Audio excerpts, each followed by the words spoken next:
I grew up mostly in Kansas City, although I moved all around the country as a child, and people's first question to me was, oh, were your parents in the military?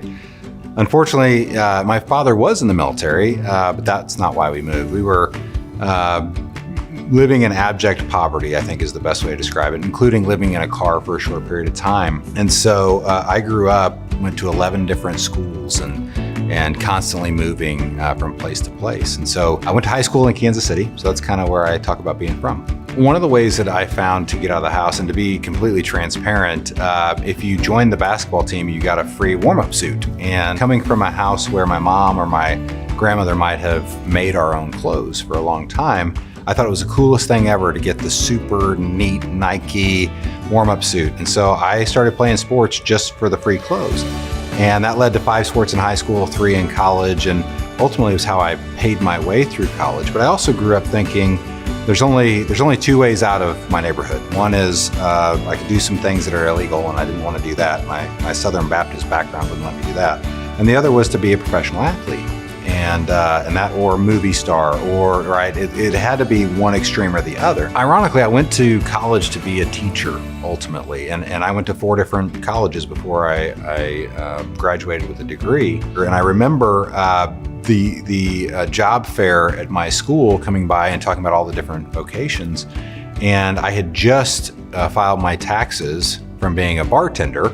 And I had made more as a bartender part-time than what the state of Missouri was paying for a full-time teacher. And so I thought to myself, well, where else could I use teaching skills and maybe make a career out of it? Late night TV, as oftentimes happens, there's a passive income infomercial on how you can just buy real estate and never have to work again. It's gonna be amazing. And so I started buying rental properties, failed at that miserably, lost all my money, and then realized there must be an advantage to having a real estate license. For a very short time, I joined another real estate company because there was no Keller Williams where I was from. And in very short order, we got recruited to a Keller Williams. And I didn't know the differences in real estate at the time. Honestly, the only reason I got my real estate license was so that I could earn more of the commission on properties that I bought. But an amazing thing happened.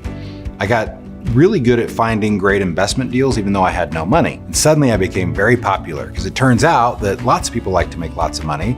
And the hard part is not finding the money, the hard part is finding the great deal. So I inadvertently, unassumingly, got good at finding great deals, and then I became very popular among the investors and off took my real estate practice. I could teach, I could use my teaching background to get more listings, become an agent, I could be a team leader.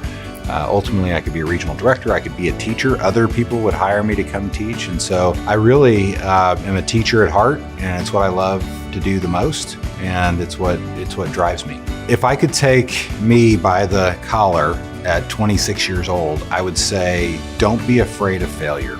In fact, everything great in your life is going to come from you failing. So just get it over with, just get through it. And fail faster, because if there's anything I wish I would have done, it would have been to fail faster and learn. Just learn. This is more of a journey of personal development than it was wealth building. And oh, by the way, along the way, I got to learn and make mistakes and do all those things. And it's what I've loved about my journey.